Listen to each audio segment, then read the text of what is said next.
G'day folks, thanks for joining me. Today we're having a look at Matchbox's F-86A Sabre, Purple Range kit PK32 from 1976. This kit was a beauty, and it was eagerly built, but for me, seldom in its US Air Force Korean War markings. In Australia, we built the Sabre under licence. We up-engined it with a Rolls-Royce Avon engine and replaced the machine guns with 30mm cannons. It was a beast, and my Matchbox Sabres invariably got the Aussie makeover, usually with filler left over from converting the Matchbox Bowfighter to Aussie appearance. Today we'll compare the Matchbox Sabre with the other main offering of the 1980s, well, the main one that I saw, which was the lovely Hasegawa Sabre. This is a 1981 release, but I believe the moulding dates back to 1966. I wasn't able to find a Hella Sabre of the period, and I think Airfix made the F-86D with the radome nose, so at the time it didn't excite me enough to try.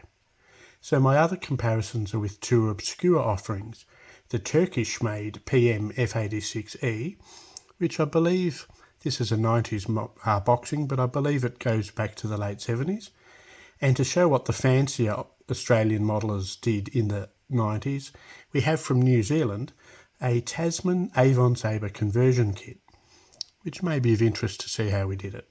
So let's have a look. This is one of the kits I picked up not long ago, so it's in really good nick. Not sure if the box has been opened all that often, but gives us something really good to look at. In the box art, of course, we start with by the incomparable Roy Huxley.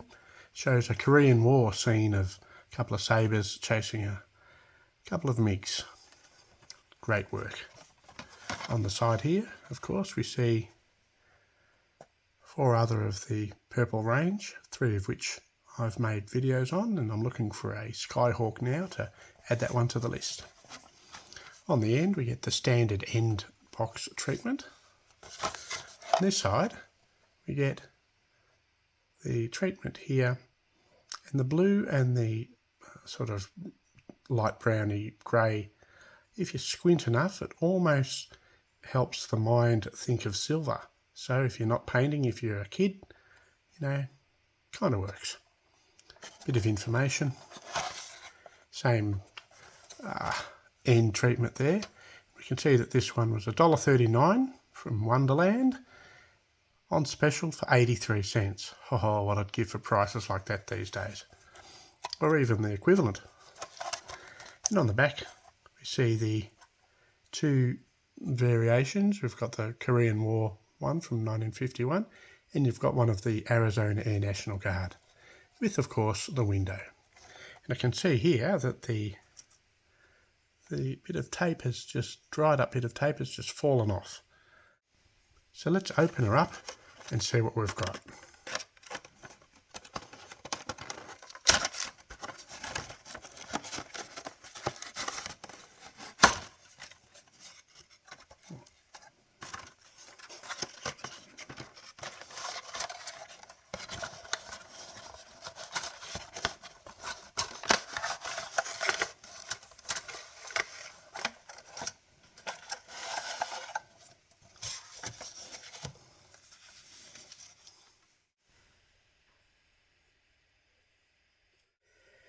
And the instructions with that magenta backing on the front there with the picture and the prototypical information. And it is an 8-step set of instructions today. So, step 1, pilot, seat and cockpit. Step 2, blast pipe and seated pilot goes into the fuselage. Cut the slot out if you're using it and join the halves. Step 3, tailplanes. Step 4, undercarriage. Step 5, more undercarriage. Step 6, the nose cone, I suppose you'd call it, and the canopy and the radio box and the speed brakes there. Step 7, the wings. And step 8, everything else, with the snap off the undercarriage front section door to make it all fit. And step, or not a step, but that's how you do it with the gear up. And the standard Humbrol paint listing there in different languages, and the mini paint plan there for painting the bits if you're not going to paint the whole thing. Either paint these bits only and to put the decals on, or paint these in addition to painting it silver. And language information, different languages, and the stand. So that is the instructions. And the transparencies. I like that protective cage, as it were. Standard Matchbox fare. Did the job. And pretty nicely too. And of course, the M stand. Big set of decals here for all of those stripes. And these ones, yeah, I reckon they'd work. Don't know that I'll use them though, or maybe I will. Maybe I'll use the decals that I never used back in the day. So yeah, they're pretty good. Again, I'm not going to take the tissue off, but yeah, I'm happy with those. The first sprue. It's in a very soft brown, even a dark cream. So you've got the fuselage halves there. And you can see the standard Matchbox panel lining there, which you could fill in if you wanted to. Doors, air brakes, undercarriage, cockpit components.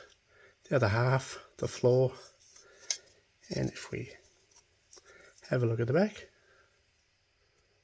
yep, it's a 1976 moulding. And that's the back. So quite basic, but easy to build and do-uppable. And the second sprue in that classic Matchbox baby blue. So this is the standard Matchbox panel lining, wings and the tailplanes. Not a lot else. The pilot is seat, the air intake, and the wheels. And yeah, same on the back.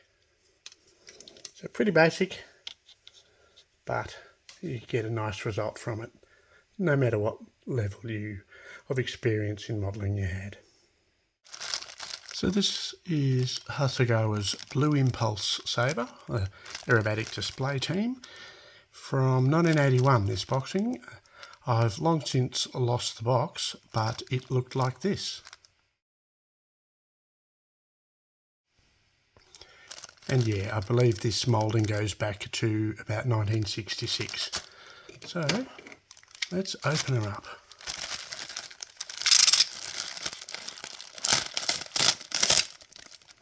Yeah.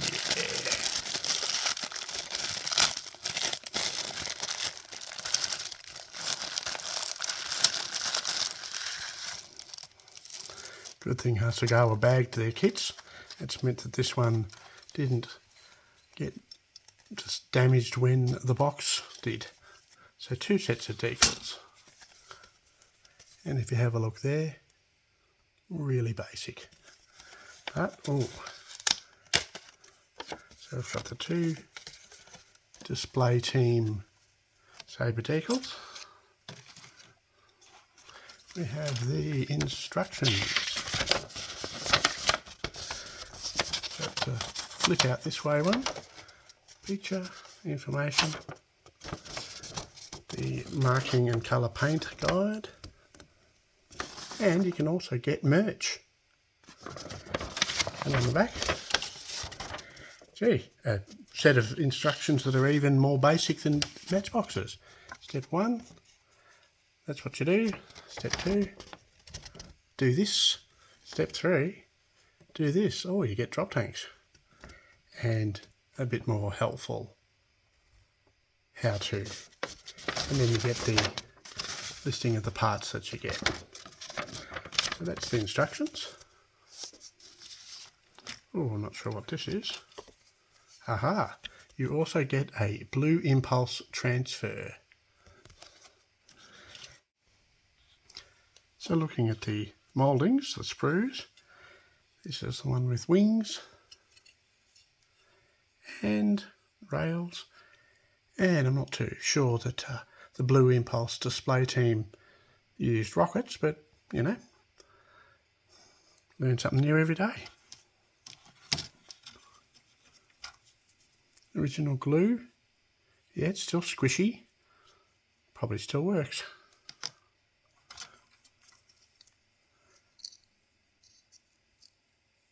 Canopy is a very nice crisp moulding. Second sprue, more wings, drop tanks, pilot and seat,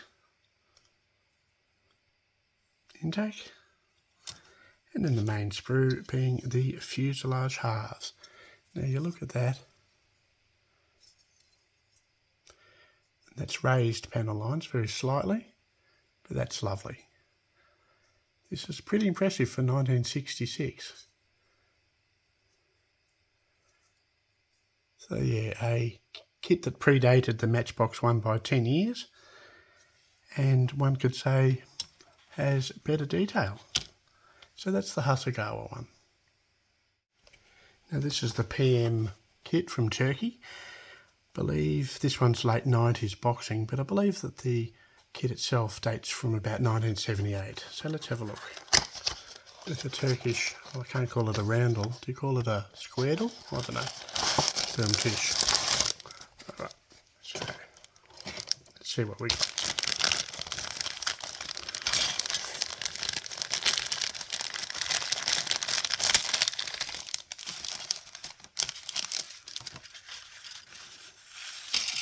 So we have the White Swans this time, another aerobatic display team, quite coincidentally. So we have the White Swans, we have the Red Arrows, we have the Blue Angels, we've got the Canadians, they had the Golden Hawks, I think. Snowbirds now. And the instructions, quite basic. Instructions are, do this. And a nice paint layout. Looking at the plastique, we've got a big chunky Transparency which has this display stand, and it has the canopy. Yeah, and that's a pretty nice canopy moulding there. We have a sprue with tail planes, air brake doors, undercarriage doors, and some basic wheels. We have wings, again, which are pretty basic. Then we have the fuselage halves. Again, basic raised panel lines. But you know, beat trying to carve one out of wood. Believe me, I've tried. So that's the Turkish PM kit of 1978. Then we have the last one for today, which is not a kit in itself, it's a conversion set from New Zealand from the 1990s. I was still making models, I think, at this stage. This is how you can convert a kit. The Fujimi, as suggested, or Hobbycraft Canadair Sabre, into an Aussie Avon Sabre. Now this is quite basic, folks. We've got two. That's good. So yeah, quite limited run fuselage. And the Australian built Sabres, the Commonwealth Aircraft Sabres, the fuselages, or the aircraft, were about 60% different to accommodate the fatter Avon engine. They had a bigger intake, and they did a lot that was not in common. So you can see here, a lot of work done, needed, required. But again, it was easier than trying to make it out of, I don't know, something else. And then a vac formed canopy. So quite a basic conversion kit there, but handy for the Aussies. Now looking at the fuselages, we'll start with Matchbox.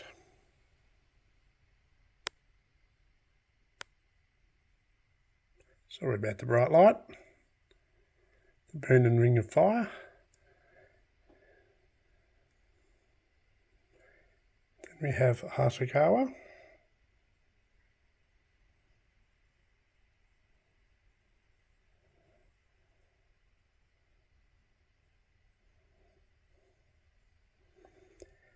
Then we have the Turkish PM.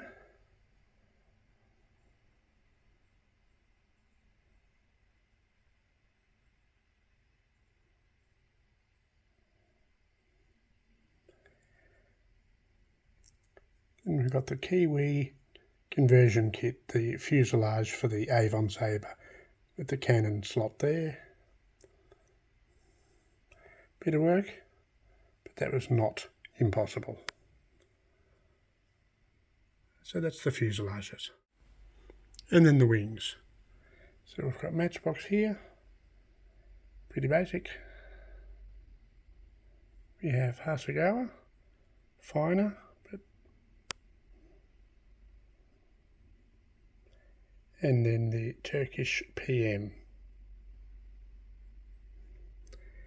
I'm not going to slag off at anyone who produces model kits.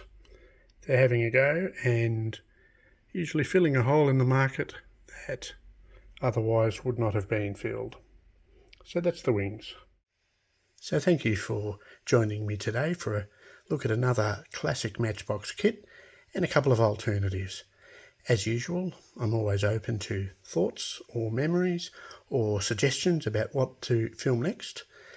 And I would like to thank, of course, scalemates.com and matchboxkits.org for prototypical information. Cheers, folks.